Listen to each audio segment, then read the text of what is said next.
hace la tomografía para esperarlo cuando le dan fecha. Véngase para acá, véngase para acá.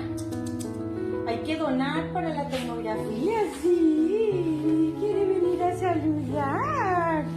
Ese guapo, mire lo que le pusieron acá. Véngase, véngase, véngase.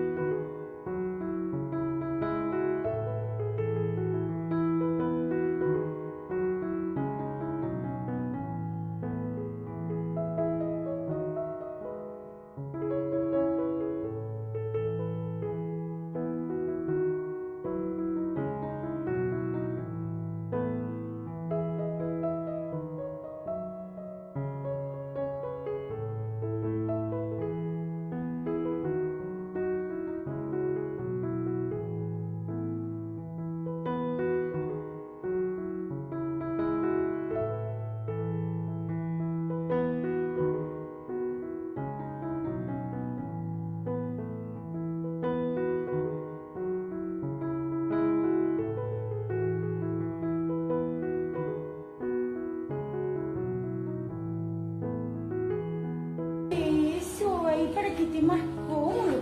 Con su agüita cerca, sí. Aquí lo vamos a atender como un rey. En la fundación lo atendimos como un rey, como el rey que se merece. Gracias, amigo. Por favor, donen para mi tomografía.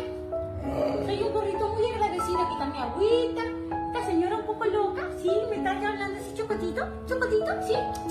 Caramelo. Ay, mírese para acá. Mire para acá, caramelo. Eso, gracias amigos, gracias. Ay, así.